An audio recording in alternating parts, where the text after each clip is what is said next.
les 5 personnes les plus riches du monde, 4 personnes ont réussi leur vie grâce au code, le codage. Je vais commencer par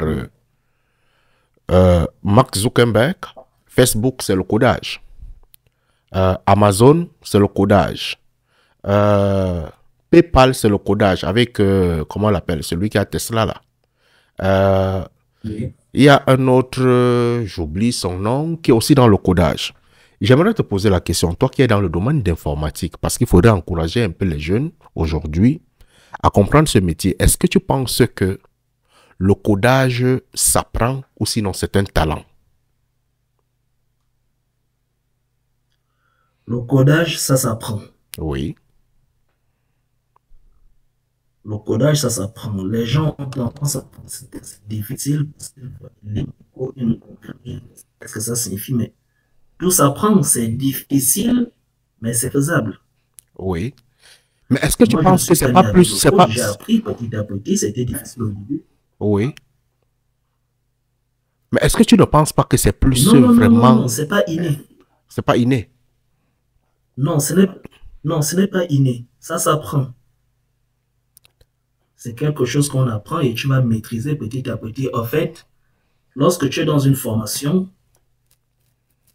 on va d'abord te dire au début qu'il y a des gens qui ont appris par autodidacte, Oui. qui ont été embauchés, mais le plus souvent, ils se sont fait virer rapidement.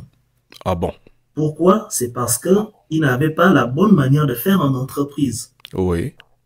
Or, lorsque tu te fais former, on te montre comment il faut te comporter, comment doit être un code en entreprise, un code propre par exemple, qu'il faut utiliser ou il ne faut pas utiliser, un code compréhensible par d'autres développeurs surtout. Bon. Non, le code n'est pas difficile. Bon, quand tu es aussi appris par autodidacte, c'est encore un plus. Lorsque, Mais quand lorsque tu es avec des seniors développeurs, tu en prends encore plus. aujourd'hui tu es Oui, monteur d'application, n'est-ce pas? Être monteur oui. d'application, c'est penser à un problème dans la société et toi, tu as présenté une solution à ce problème. Tu comprends? Ce qui veut dire que tu as constaté, par exemple, que les gens mettent les Oui. parfums, mais ils ne se rappellent pas de l'heure où il faut mettre le parfum. Tu montes l'application qui va faire en sorte qu'il a un parfum automatique. Quand ça sent seulement la mauvaise odeur, ça active le parfum, ça envoie sur son corps. N'est-ce pas? Tu as constaté un problème. Est-ce que ce que tu vas aller écrire comme code à ce moment-là pour pouvoir monter une application qui pulvérise le parfum sur les gens, est-ce que ça, tu as besoin de l'apprendre à l'école ou tu as besoin d'exploiter ton cerveau personnellement pour résoudre ce problème? Non, ça, j'ai pas besoin de l'apprendre à l'école. Mais en code, on appelle ça de l'algorithmique. Oui, Donc, c'est-à-dire qu'à un moment donné, on va t'apprendre comment réfléchir pour bien structurer un code oui, quand tu as un problème devant toi. C'est vrai que ce que tu dis est un peu vrai. Et il faut quand même avoir une certaine manière de réfléchir. oui, Voilà pourquoi tu peux être devant deux seniors développeurs qui ne vont pas trop réfléchir de la même manière. oui, Tu vas voir que l'un, son code serait un peu plus lisible, mais l'autre, son code, ce serait un peu plus inaccessible. oui. Celui-là a sa manière de réfléchir et l'autre a sa manière de faire les choses. Ok. Parce que moi, je voulais un peu peut-être, je dis bien que c'est ce matin, hein, c'est pas hier, je voulais véritablement commencer à encourager beaucoup de jeunes à rentrer dans le domaine informatique, mais j'ai pensé que pour pouvoir réussir dans l'informatique, ça, on va aller ensemble, pour pouvoir réussir dans l'informatique, il faut être une personne qui réfléchit en avance sur le temps.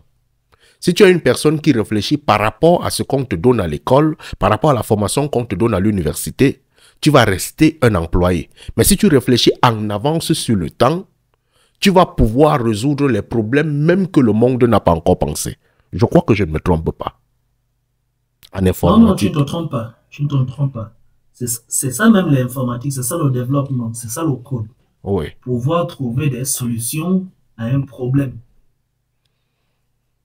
Là actuellement dans nos pays, je vais te dire une chose, là actuellement dans nos pays en Afrique centrale, on n'a pas de carte GPS comme ici en Europe, en France. Oui.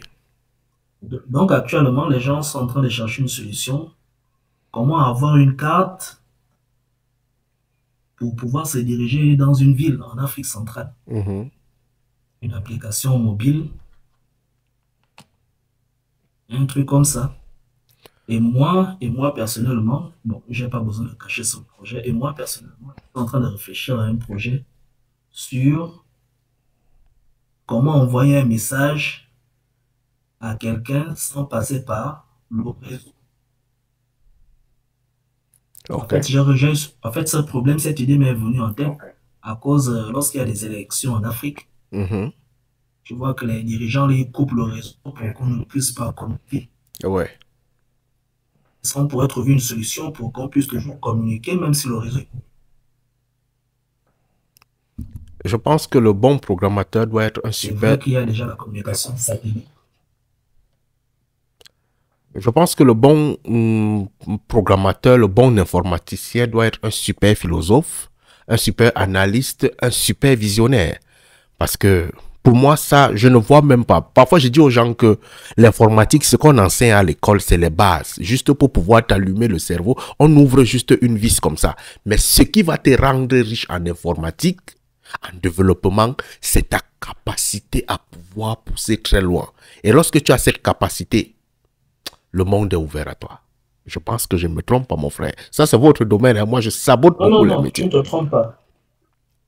Tu ne te trompes pas. Tu ne te trompes pas. Et en plus, aujourd'hui, apprendre l'informatique est encore devenu un peu plus facile grâce à l'intelligence artificielle.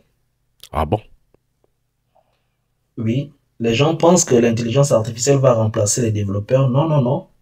L'intelligence artificielle sera là pour aider les développeurs. Il y aura toujours les développeurs, mais l'intelligence artificielle est juste un outil qui va nous permettre d'aller un peu plus vite. Parce que c'est toujours le développeur qui réfléchit. Ok. Nous, on ne comprend absolument... Bon, je ne vais pas dire que je comprends absolument rien. Moi, je me comporte beaucoup plus comme un philosophe et comme un visionnaire. Ce qui veut dire que la seule chose que je puisse apporter à un informaticien, c'est de l'aider à constater les problèmes de la société et de lui dire que ça, voilà un problème, ça, voilà un problème, ça, voilà un problème. Si tu peux apporter des solutions, apporte-nous des solutions. La qualité de travail, là, je peux faire ça comment pour manger l'argent. Dis-moi aussi, mon frère. Bah, actuellement, là, je te donne un peu les problèmes qu'il y a dans le domaine en ce moment, hein, que les gens cherchent à résoudre. Là, en ce moment, les gens cherchent à créer des applications web et des applications mobiles adaptées pour les handicapés. Oui.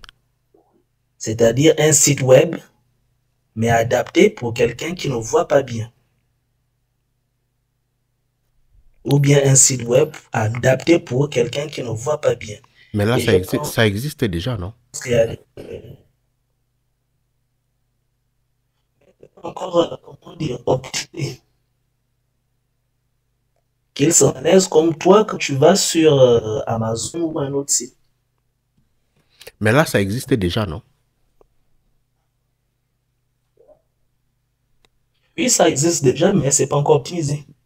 Oui, parce que, bon, en fait, pour moi, personnellement, j'ai mon frère, mon grand frère qui est malvoyant. Il ne voit pas, il est pratiquement aveugle. Mais ce garçon, avec beaucoup de sincérité, lui, quand il prend son ordinateur, il voit plus que moi avec l'ordinateur. Je dis ce qui est vrai. Quand je dis voir, ce qui veut dire que ce qu'il est capable de faire avec l'ordinateur. Je me pose la question si lui, il ne voit pas plus que moi qui a les yeux ouverts. Le gars surfe sur Internet, il connaît WhatsApp, il connaît tous les trucs, il se retrouve sur des moteurs de recherche, il fait des recherches. En fait, c'est quelqu'un qui est même quitté, parce qu'aujourd'hui, il a un doctorat en communication. Si tu peux comprendre que quelqu'un a fait un doctorat en communication étant aveugle, tu peux imaginer à quel niveau il utilise véritablement l'ordinateur. Lui, tout ce qu'on appelle les raccourcis clavier, là, il est le patron de ça. Il évolue seulement avec les raccourcis clavier. Moi, je ne peux pas savoir ça. Donc, à ce niveau, je me dis que bon, peut-être, on a déjà véritablement évolué à ce niveau. Il y a déjà des applications adaptées parce que c'est pas la lecture. Il va mettre des casques comme ça lit tellement vite, ça lui dit ce qui se passe et il évolue, lui. Bon, je ne sais pas s'il y a autre chose que les informaticiens, peut-être. C'est vrai, le monde évolue, ça avance. C'est comme ça. Il y a peut-être quelque chose de mieux qu'on aimerait sortir pour les malvoyants aujourd'hui. Je prends un exemple. Oui, bien sûr. bien sûr. Il y a toujours des projets. Mhm. Il y a toujours des projets, surtout avec les casques de réalité virtuelle qui sont arrivés. Mhm. Aujourd'hui, on n'a plus besoin de se déplacer pour aller faire une visite d'une maison qu'on veut louer. Ouais. Il suffit de porter un casque de réalité virtuelle et tu te retrouves comme si tu étais dans la maison. Ça, j'avais pas encore vu, hein. Oh là là. So beautiful. Oui, oui, oui, oui, il y en a, il y en a. Et même là, s'il y a des gens qui sont dans l'immobilier en Afrique, Attends je leur d'abord, conseillerais de faire attends un peu, j'ai quelqu'un qui me frappe demander ici là. Il y a quelqu'un qui s'appelle Allume ton cerveau ici là. C'est qui ça? Tu m'as piraté le nom, c'est qui ça? On continue, frère. Casque de réalité virtuelle. Quelqu'un se lève. La personne qui Oui, a je la... disais juste que Ouais. oui, j'étais juste en train de dire que s'il y a quelqu'un qui est dans l'immobilier ici en Afrique, Oui. s'il peut optimiser son business de cette manière, c'est-à-dire qu'au lieu de te déplacer de maison en maison avec les clients, tu appelles juste le client dans ton agence, il vient, tu lui mets le casque et tu peux lui faire visiter au moins 10 ou 20 maisons en 1 heure. Après ça, tu m'écris une box, ok, s'il te plaît. I like the business. It's something we have to think about.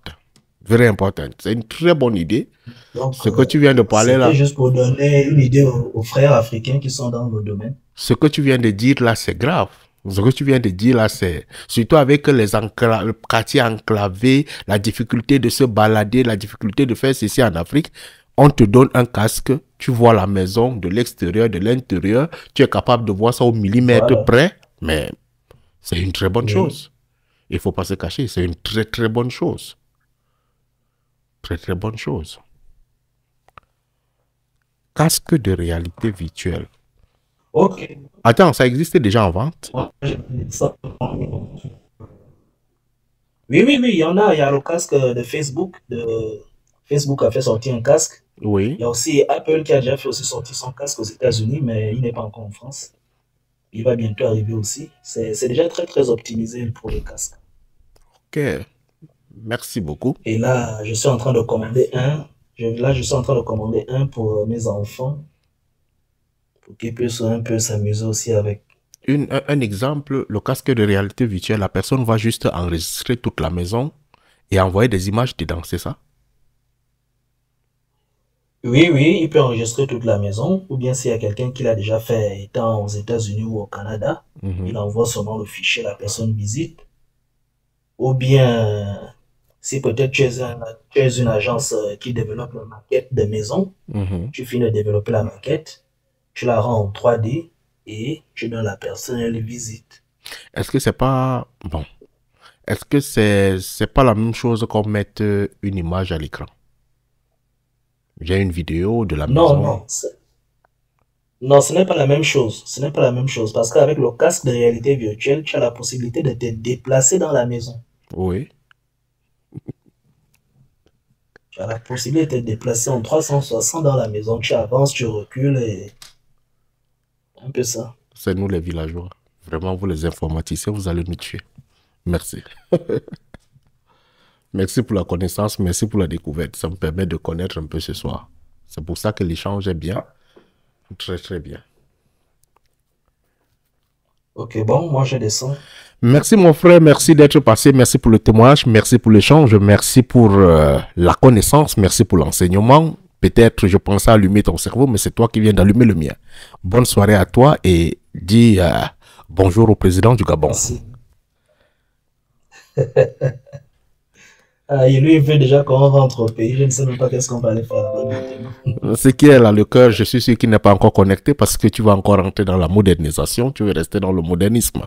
Mais tout du moins, c'est toi qui vas moderniser le Gabon, ça, je suis confiant.